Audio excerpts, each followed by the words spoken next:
नमस्कार और the deep dive में आपका स्वागत है। आज हम ज्योतिष की दुनिया में एक बहुत ही खास स्थिति पर बात करने वाले हैं। जी। वो स्थिति जब किसी की कुंडली में लग्नेश मतलब पहले भाव का जो स्वामी ग्रह है वो उसी पहले घर में बैठा हो। हाँ, ये ज्योतिष में काफी महत्वपूर्ण माना जाता है। समझने के लिए पहला भाव या लग्न वो तो व्यक्ति का स्व है ना, मतलब व्यक्तित्व, शरीर, स्वास्थ्य, जीवन को देखने का नजरिया। बिल्कुल। और लग्नेश यानी उस भाव का मालिक ग्रह, तो जाहिर है जब मालिक अपने ही घर में हो तो ज्योतिषीय मान्यता यही है कि वो उस घर के गुणों को काफी मजबूत कर देता है। हाँ, तो आज हमारे पास जो जानकारी है वो एक ज्योतिषीय लेख से है जो खास तौर पर इसी स्थिति के जो अच्छे प्रभाव हो सकते हैं उन पर रोशनी डालता है। स्रोत में इन्हें आशीर्वाद या शुभ फल कहा गया है। जी। कम से कम जैसा इस लेख में बताया गया है। हम बस स्रोत की बातें ही साझा कर रहे हैं, इसमें हमारी अपनी राय नहीं है। ठीक है। तो चलिए देखते हैं कि ये स्रोत क्या कहता है। वैसे ये सोचना बड़ा दिलचस्प है कि ज्योतिष में ग्रहों की स्थिति को कैसे व्यक्तित्व और जीवन से जोड़ा जाता है। तो इस खास स्थिति के बारे में स्रोत सबसे पहले क्या कहता है, किस पहलू पर जोर है? देखिए, लेख की शुरुआत होती है व्यक्ति के बिल्कुल बुनियादी पहलू से, यानी शारीरिक स्वास्थ्य और उसकी बनावट। अच्छा। इसमें कहा गया है कि ऐसी ग्रह स्थिति वाले लोगों का स्वास्थ्य मतलब आमतौर पर मजबूत होता है। इसका मतलब सिर्फ बीमारियों से बचना नहीं है, बल्कि एक तरह की स्वाभाविक जीवन शक्ति, जिसे वाइटैलिटी कहते हैं, वो होती है। स्वाभाविक जीवन शक्ति। हम्म। क्या स्रोत इसे और साफ करता है, जैसे बाहरी रूप रंग पर भी कोई असर? हाँ, लेख के अनुसार ये बेहतर रोग प्रतिरोधक क्षमता तो देता ही है, साथ में एक आकर्षक शारीरिक बनावट की ओर भी इशारा करता है। ज्योतिष के नजरिए से देखें तो जब लग्न का स्वामी लग्न में ही है तो वो शरीर और उसकी ऊर्जा पर सीधा असर डालता है। अच्छा। तो एक मजबूत काया और शायद एक देखने में अच्छी लगने वाली उपस्थिति, ये इसके संभावित परिणाम बताए गए हैं। ये दिलचस्प है कि शारीरिक स्वास्थ्य और बाहरी रूप पर इतना जोर है। क्या ये अंदरूनी स्थिति को भी दिखाता है? मेरा मतलब है व्यक्तित्व के बारे में क्या कहता है स्रोत? बिल्कुल।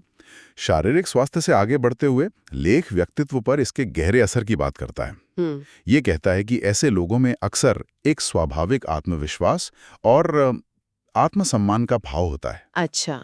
ये कोई दिखावती गुरूर नहीं, बल्कि अपने होने को लेकर एक तरह की सहज मजबूती होती है। सहज मजबूती। और स्रोत ने आकर्षक व्यक्तित्व का भी जिक्र किया था। क्या वो इसी आत्मविश्वास से जुड़ा है? ऐसा लगता है। लेख बताता है कि उनका व्यक्तित्व ऐसा हो सकता है जो दूसरों को मतलब अपनी तरफ खींचे। एक तरह का नैसर्गिक करिश्मा कह सकते हैं या चुंबकीय आकर्षण। हाँ। और ये उसी अंदरूनी आत्मबल से पैदा होता है जिसकी बात हमने अभी की। व्यक्ति अपने आप में सहज और स्थिर महसूस कर सकता है और शायद यही बात दूसरों को अच्छी लगती है। तो ये अंदरूनी मजबूती और बाहरी आकर्षण, क्या ये सामाजिक जीवन में भी दिखता है? क्योंकि स्रोत में वो उच्च सामाजिक प्रतिष्ठा, प्रसिद्धि और यश की भी बात है ना? जी हाँ, लेख इन दोनों को जोड़ता है। उसके अनुसार इस ग्रह स्थिति वाले लोगों को समाज में सम्मान और पहचान मिलने की अच्छी संभावना रहती है। लेकिन यहाँ एक महत्वपूर्ण बात पर जोर दिया गया है कि ये प्रतिष्ठा या प्रसिद्धि अक्सर उनके अपने प्रयासों और कर्मों का ही नतीजा होती है। अच्छा, मतलब ये बैठे बिठाए नहीं मिलता? बिल्कुल नहीं। लेख ये इशारा करता है कि वो अपनी मेहनत और काबिलियत से समाज में अपनी जगह बनाते हैं। यानी ये उनकी अपनी ऊर्जा और आत्मविश्वास का ही एक तरह से सामाजिक प्रतिबिंब है। आप ऐसा कह सकती हैं। हाँ, स्रोत सामग्री तो यही बताती है कि व्यक्ति का अपना पुरुषार्थ इसमें बहुत महत्वपूर्ण भूमिका निभाता है। ये विन्यास उन्हें शायद वो जरूरी ऊर्जा और आत्मविश्वास देता है जिससे वो सामाजिक सीढ़ियां चढ़ पाते हैं और सम्मान हासिल करते हैं। चलिए व्यक्तित्व के एक और पहलू पर आते हैं जिसका जिक्र स्रोत में है, मानसिक दृष्टिकोण। लेख कहता है कि ऐसे लोग मुश्किल वक्त में भी सकारात्मक रवैया बनाए रखते हैं। ये तो वाकई एक असाधारण गुण लगता है। निश्चित रूप से, और ये एक बहुत महत्वपूर्ण बिंदु है जिस पर लेख रोशनी डालता है। हर हाल में, खासकर मुश्किल समय में पॉजिटिव नजरिया बनाए रखने की क्षमता बताई गई है। स्रोत ये भी कहता है कि वो कठिन परिस्थितियों में खुद को अच्छी तरह से संभाल पाते हैं। ये एक तरह की मानसिक दृढ़ता या जिसे आजकल रेजिलियंस कहते हैं उसकी तरफ इशारा करता है। क्या इसका मतलब है कि वो समस्याओं से मतलब घबराते नहीं, या फिर वो समाधान ढूंढने पर ज्यादा ध्यान देते हैं? लेख का लहजा तो यही बताता है कि वो शायद समस्याओं से घबराकर हार मानने वालों में से नहीं होते। उनमें एक अंदरूनी शक्ति होती है जो उन्हें आशावादी बनाए रखती है और समाधान खोजने के लिए प्रेरित करती है। सही। ये सिर्फ अच्छा सोचना नहीं है, बल्कि मुश्किलों का सामना करते हुए भी अपनी मानसिक स्थिरता बनाए रखने की क्षमता है, जैसा कि स्रोत बताता है। ये मानसिक दृढ़ता और सकारात्मकता, क्या ये नेतृत्व क्षमता से भी जुड़ी है? स्रोत में इसका भी जिक्र है? हाँ, लेख इन गुणों को जोड़ता हुआ ही लगता है। उसमें प्रबल नेतृत्व क्षमता होने की संभावना बताई गई है। अच्छा। और ये तार्किक भी लगता है। जो व्यक्ति आत्मविश्वासी है, सकारात्मक है और मुश्किलों में स्थिर रह सकता है, उसमें स्वाभाविक रूप से नेतृत्व करने की क्षमता देखी जा सकती है। स्रोत बताता है कि वो अपने समुदाय या काम की जगह पर आगे बढ़कर भूमिका निभाने में सक्षम हो सकते हैं। और इसके साथ ही स्रोत में ऊर्जावान और सक्रिय जीवन का भी उल्लेख है। क्या ये सिर्फ शारीरिक ऊर्जा है या कुछ और? लेख इसे एक तरह से पूरी जीवन शक्ति के रूप में दिखाता है।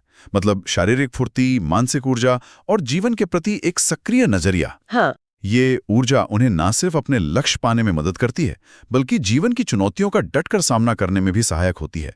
ये उसी वाइटैलिटी का विस्तार है जिसका जिक्र स्वास्थ्य के संदर्भ में हुआ था। यहाँ तक तो व्यक्ति के गुण और क्षमताओं की बात हुई। स्रोत कुछ लंबे समय के परिणामों का भी संकेत देता है, जैसे दीर्घायु और ऐश्वर्य। क्या इन्हें निश्चित मानना चाहिए? देखिए, ज्योतिषीय लेख अक्सर संभावनाओं और प्रवृत्तियों की बात करते हैं। स्रोत इसे एक उच्च संभावना के तौर पर बताता है, यानी ऐसे व्यक्ति के लंबा जीवन जीने और भौतिक सुख सुविधाओं से भरे समृद्ध जीवन बिताने की संभावना ज्यादा हो सकती है। अच्छा। ऐश्वर्य शब्द का इस्तेमाल हुआ है जो सिर्फ धन नहीं, बल्कि एक तरह की संपन्नता और वैभव की ओर इशारा करता है। तो ये एक संभावित परिणाम है, कोई गारंटी नहीं? बिल्कुल, ये समझना महत्वपूर्ण है। जैसा कि स्रोत भी कहीं ना कहीं इशारा करता है कि ये ज्योतिष्य व्याख्याएं हों। असल जीवन तो कई और चीजों पर निर्भर करता है, जैसे व्यक्ति के अपने कर्म, कुंडली में दूसरे ग्रहों की स्थिति, दशाएं और बाहरी हालात भी। हाँ, ये बात सही है। लेकिन इस विन्यास को स्रोत एक शुभ संकेत जरूर मानता है, जो इन सकारात्मक परिणामों की संभावना बढ़ाता है। अब बात करते हैं निर्णय लेने की क्षमता और आत्मनिर्भरता की। स्रोत कहता है कि ऐसे व्यक्ति कुशल निर्णय लेने वाले और आत्मनिर्भर होते हैं। ये तो बहुत ही व्यावहारिक गुण लगते हैं। हाँ, और लेख इस पर काफी जोर देता है। उसके अनुसार ऐसे व्यक्तियों में अपने फैसले खुद लेने की क्षमता होती है। वो सलाह ले सकते हैं, पर अंतिम फैसला उनका अपना होता है। साथ ही उनमें आत्मनिर्भरता की प्रबल भावना होती है। मतलब दूसरों पर निर्भर रहने के बजाय वो अपना रास्ता खुद बनाना पसंद करते हैं। क्या इसका मतलब ये है कि वो दूसरों की मदद नहीं लेते या टीम में काम नहीं कर सकते? नहीं, स्रोत का मतलब ये नहीं लगता। आत्मनिर्भरता का अर्थ यहाँ शायद अपनी क्षमताओं पर भरोसा करना और बाहरी सहारे के बिना भी खड़े रहने की हिम्मत रखना है। अच्छा। वो सहयोग कर सकते हैं, लेकिन उनकी जो मूल प्रवृत्ति है वो अपनी राह खुद बनाने की होती है। ये उन्हें जीवन में एक तरह का नियंत्रण और स्वतंत्रता दे सकता है, जैसा कि लेख में बताया गया है। और अंत में स्रोत जीवन में प्रसिद्धि और सफलता का जिक्र करता है। हमने पहले सामाजिक प्रतिष्ठा की बात की थी, क्या ये उससे अलग है? ये उसी का विस्तार हो सकता है, लेकिन यहाँ स्रोत खास तौर से सफलता और पहचान को व्यक्ति की कर्मठता और पुरुषार्थ से जोड़ता है। अच्छा, कर्मठता और पुरुषार्थ से? जी, यानी ये सफलता कड़ी मेहनत, लगन और दृढ़ संकल्प का नतीजा होती है। ये फिर से उसी बात पर जोर देता है कि ये विन्यास व्यक्ति को जरूरी गुण तो दे सकता है, लेकिन उनका इस्तेमाल करके सफलता पाना व्यक्ति के अपने हाथ में है। और इस सफलता को पाने में क्या कोई और गुण मदद करता है जिसका जिक्र स्रोत में हो? हाँ, लेख में उच्च स्तर के आत्मबल और मानसिक शक्ति का भी उल्लेख है। ये वही मानसिक दृढ़ता है जिसकी हमने पहले बात की थी। हाँ। स्रोत का कहना है कि ये अंदरूनी शक्ति उन्हें जीवन की बाधाओं और मुश्किलों को अपेक्षाकृत आसानी से पार करने में मदद करती है। तो आत्मविश्वास, ऊर्जा, सकारात्मकता, निर्णय क्षमता और मानसिक दृढ़ता, ये सब मिलकर स्रोत के अनुसार सफलता का रास्ता बनाते हैं। ठीक है, तो अगर हम इस पूरी चर्चा को समेटें, तो आज हमने जिस ज्योतिषीय लेख के अंशों पर बात की, वो ये तस्वीर पेश करता है कि लग्नेश का पहले भाव में होना व्यक्ति के लिए कई तरह से सकारात्मक हो सकता है। स्रोत के अनुसार इसके संभावित फलों में शामिल हैं एक मजबूत शारीरिक ढांचा और स्वास्थ्य, स्वाभाविक आत्मविश्वास और एक आकर्षक व्यक्तित्व। हाँ। समाज में सम्मान और पहचान जो अक्सर खुद के प्रयासों से मिलती है, मुश्किल समय में भी पॉजिटिव बने रहने और खुद को संभालने की क्षमता। बिल्कुल। भरपूर ऊर्जा और सक्रियता, लंबा और समृद्ध जीवन जीने की उच्च संभावना। स्वतंत्र रूप से अच्छे निर्णय लेने की क्षमता, आत्मनिर्भरता की प्रवृत्ति और अंततः कड़ी मेहनत और दृढ़ संकल्प के जरिए जीवन में सफलता और प्रसिद्धि पाना। हाँ, ये उन सभी बिंदुओं का एक सटीक सारांश है जिन्हें स्रोत में उजागर किया गया है।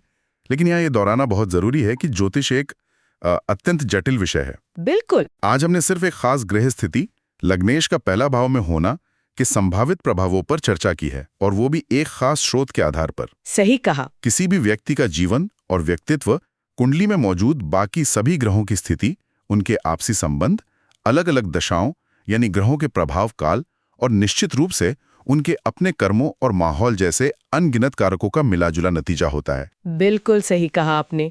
ये सिर्फ एक संभावित पहलू है, पूरी कहानी नहीं। जी। स्रोत हमें इस विन्यास से जुड़ी संभावनाओं और प्रवृत्तियों से अवगत कराता है, लेकिन इसे किसी व्यक्ति के जीवन का अंतिम सत्य मान लेना सही नहीं होगा।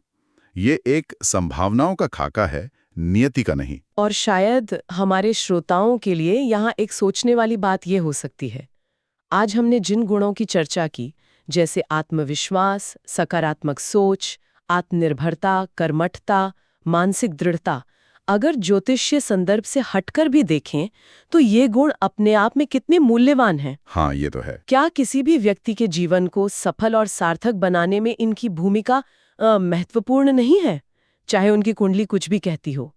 ये सोचना दिलचस्प हो सकता है कि हम इन गुणों को अपने अंदर कैसे विकसित कर सकते हैं।